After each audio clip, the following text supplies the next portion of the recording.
महंगा पड़ा पुराणा प्रेम बीच बाजार रे पूर्वतन प्रेमिकार तंटी काटिदेला प्रेमिक। दार्जिलिंग आसी भुवनेश्वर रे आतंक खेलाइले युवक। चंद्रशेखरपुर बुद्ध पार्क सामने आज देखा मिली घटना। आहत युवती हस्पिटाल में भर्ती होती। अभियुक्त नाठी गुरुम को गिरफ्त कर पचराउचरा करुछि पुलिस। यह सहित उभय परिवार लोकों को भी पचराउचरा करा जाउछि। पीड़ितांक घर मध्य पश्चिमबंग रे उभय विवाहित बोली जना पड़ी। पुराणा प्रेम को भूली न पारी अभियुक्त एभली कारनामा घटाई संदेह करा जाउछि। ए संपर्क में अधिक सूचना पाई आम सहित तापस परिड़ा आम भुवनेश्वर प्रतिनिधि जोड़ी होती। तापस केमिति पूरा घटना घटी थिला? अभियुक्त सबु कथा बयान कलानी। कौन घटना थिला? काहेकि तंटी काटिला? तार राग थिला कि पूर्व शत्रुता थिला कि पारिवारिक संपर्क केमिति फिका पड़ीगला? विवाहित बोली उभय को भी कहा जाउछि। आउ कौन खबर ए संपर्क में? देखो प्रवीण दीर्घ 10 वर्ष हम बुद्ध पार्क अंचल जे मोमो दुकान करिसेंती से महिला जनक होउछंती दार्जिलिंग अंचल किंतु से एठारे भुवनेश्वर रे रहउथिले। किंतु विगत 2 वर्ष पूर्वे जो अभियुक्त तांको छुरामार करिछि अर्थात तांको तंटी को काटिबा को जो तंटी काटी जो बळी भाबरे आक्रमण करिछि से अभियुक्त 2 वर्ष पूर्वे ए जो महिलांक सहित देखा होइतिले। तो जेहेतु उभयंक मध्य एक प्रेम संपर्क गढ़ी उठिथिबा ए अभियुक्त कहूछि ता बयान रे एवं जेहेतु से ताकू भल पाउथिले बा तांको सहित प्रेम संपर्क रे थिले किंतु विगत किछि दिन हबो से जानिबा को पाइले जे महिला जनक आउ का सहित संपर्क रे अछंती बा से भली किछि जोगाजोग रे अछंती जहाकु नै से संदेह करूथिले एवं से महिला को से पिछा करूथिले। तांकू से कोठी रहउछंती कोन करछंती से विषय जानिया पई से खोजी बुलथिले एवं जहार खबर नै से बुद्ध पार्क अंचल रे जेतेबेले पहुंचितिले सेतेबेले से जानिबा को पाइतिले महिला जनक से मोमो दुकान रे अछंती एवं सेठी उभयंक मित्र पाटुंड होइतिला एवं जहाकु नै से आक्रमण करबा को पछाई नथिले। तबे जेतेबेले गतकाली संध्या समय रे एभोले एक घटना घटितिला चंद्रशेखरपुर थाना अंचल बुद्ध पार्क सामने रे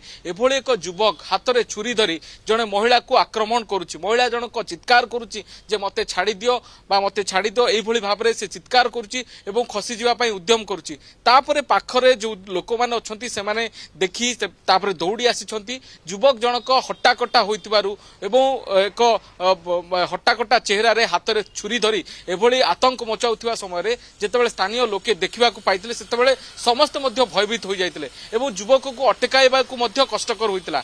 परवर्ती पर्याय घटनाटी पुलिस पाखरे खबर पहुंचला। पुलिस पीसीआर पहुंचला एवं युवक को काबू करथिला। वर्तमान से युवक रो परिचय जणा पड़छि। युवक जनक होउचंती टिंकू गुरुम। घर होउछि पश्चिम बंगर दार्जिलिंग अंचल रे एवं ये से महिला सहित प्रेम रे पड़ते जो महिला की तांको घर मध्य दार्जिलिंग किंतु सी 10 वर्ष पूर्वे एठारे भुवनेश्वर आसी व्यवसायिक बा कारबार करुथिले। घटनाटी बुद्ध पार्क अंचल एक मोमो दुकान सामने रे ही घटनाटी घटितिला प्रवीण। तेणु उभयंक मध्य गोटे प्रेम संपर्क रहितिला 2 वर्ष पूर्व। युवती जनक अभी केमती अछंती? 2 वर्ष पूर्वे उभय देखंतु महिला जनक एबे सुरक्षित अछंती कारण जेहेतु तांको बेकरी छुरा माड़ होइतिला एवं से परवर्ती पर्याय कैपिटल हॉस्पिटल भर्ती होइतिले एवं परवर्ती पर्याय से एबे स्टेबल कंडीशन रे रहिसंती। किंतु जेहेतु घटनाटी एक पब्लिक प्लेसेस रे जने महिला को आक्रमण करा जायछि सर्वसाधारण अभियुक्त जनक जो बळी भाबरे आतंक खेलाइसंती छुरी धरी लोकों को भयभीत करैसंती एवं महिला ऊपर को आक्रमण करछंती। महिला को माने हत्या भली उद्यम करबा को पछाई नाती युवक जनक। तेणु ए घटना रे अभियुक्त को वर्तमान गिरफ्त करा जायछि। खंडगीर राजधानी भुवनेश्वर आईन श्रृंखला प्रति गोटे बड़ आह्वान मैंने सृष्टि करूना। बीच रास्ता क्या हत्या करवा बीच रास्ते क्या हाणी देवा ये विगत किछि मास हम एमती बारंबार घटना देखा मिलूँ। अंतत पक्षे आशा करा लोकों को सुरक्षा जगाउथुवा पुलिस ए उपर भी गुरुत्व देव जेमती भविष्य में एमती सब घटना न घटू।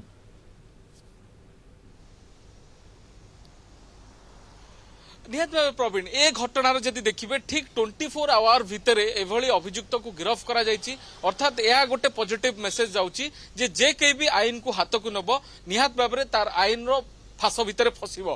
किंतु जदि देखिबा आईन श्रृंखला परिस्थिति कथा जेहेतु घटनाटी एक प्रेम संपर्क को नहीं हेछि पूर्वरु प्रतिशोध परायण होई प्रेमिक जनक एभली एक कारनामा घटाइछि। जेहेतु से महिला को संदेह करुथिले तांको प्रेम रे से महिला को संदेह करुथिले जे महिला जनक आउ कहा सहित संपर्क रे थाई पारंती कहा सहित फोन रे कथार्ता होचंती तांकोटो दूरे जिबा को चेष्टा करुचंती एवं महिला जनक कथा कहबा अवस्था रे अछंती तांकर स्टेटमेंट निया गलानी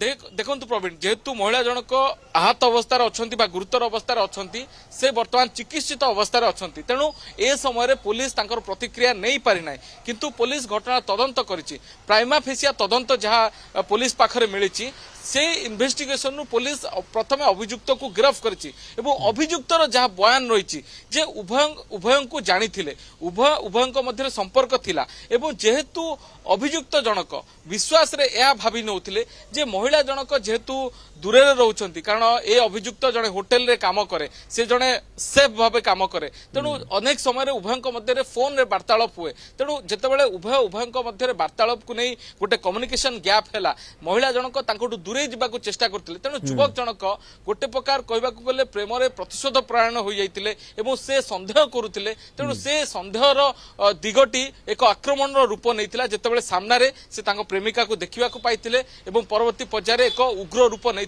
हाथ में आनी छुरी को नहीं से भले आक्रमण करते तेणु पश्चिमबंगर जड़े महिला को भुवनेश्वर में आक्रमण होगा और दार्जिलिंग आसीथिबा युवक जनक आक्रमण करवा ए घटना को लेकिन गोटे से अंचल में आतंकर माहौल खेली युवक जनक जो हाथ में छुरी धरी से अंचल में आतंक खेलाउथिले सेतेबेले घटना जो पुलिस पाखक खबर जाइतिला परवर्ती पर्यायर पुलिस आसी काबू करथिला एवं अभियुक्त जनक गिरफ्त करा जायछि ताकू मध्य विभिन्न संगीन दफारे ताकू कोर्ट चालान करा एक कथा क्लियर हेलानी जे एई प्रेमिक जहाकू कहा जाउछि से दार्जिलिंग नु केबे आसिला कोठी रहितिला आगरु किछि प्लानिंग करिथिला कि जे महिला जनक को आक्रमण करिबा पई तांकू के सहायता करिसंती कि एठी ए संपर्क रे आउ किछि तथ्य सामना को आसिलानी प्रवीण ये घटना गोटे नुआ ट्विस्ट सामना को आसुची जे महिला बयस पाखापाखि 42 वर्ष एवं ए अभियुक्त सहित संपर्क में आसबार 2 वर्ष पूर्वर महिला जनक अन्यत्र विवाह करथिबा अभियुक्त जनक जानिबा को पाइतिले जहाँकि से पुलिस आगे निजर बयान रखिछंती एपरिक जिते गणमाध्यम प्रतिक्रिया नवा चेष्टा कराइतिला सेतेबेले मध्ये से अत्यंत प्रतिशोध परायण भावे से प्रतिक्रिया रखुचंती जे से महिला को जीवन नु मारी देबा पई से चेष्टा करथिले बा अर्थात तांको जीवन नु मारी देबा पई से आसीथिले किंतु जेहेतु महिला जनक सौभाग्यवशत सेठारे लोक साहाय्य करथिले एवं परवर्ती पर्यायर अभियुक्त ठारू से बर्ती जाइतिले किंतु कथा होची युवक जनक एते प्रतिशोध परायण थिले जे से जानिथिले जे महिला जनक पूर्वरु अन्यत्र विवाह करिसंती परवर्ती पर्यायर आंकु धोखा देइसंती एवं ये युवक जनक धोखार शिकार हेबा परे एभली प्रतिशोध परायण हो जाइतिले जोति पाई कि से जतले जानिबा को पाइले महिला जनक एबे भी आउ का सहित संपर्क रे अछंती तेणु यांको सहित संपर्क रे थाई आउ का सहित संपर्क रहिबा को नै से सहज रे ग्रहण करि पानथिले जहा को नै से प्रतिशोध परायण हो जाइतिले एवं महिला को खोजी बुलथिले केउंठी से महिला रहउछंती फोन रे जोगाजोग करूथिले सत किंतु महिला को खोजिया पई से भुवनेश्वर प्राथमिक तदंतरु अनेक कथा तो आसी सारिछि आशा करा जाई पारे आगो को तदंत बढ़िले आहुरी कथा सामना को आसी जाई पारे आपन को धन्यवाद देवी तापस अति सुंदर भाबरे पूरा घटनाक्रम को आम आगे रखिथिबारु।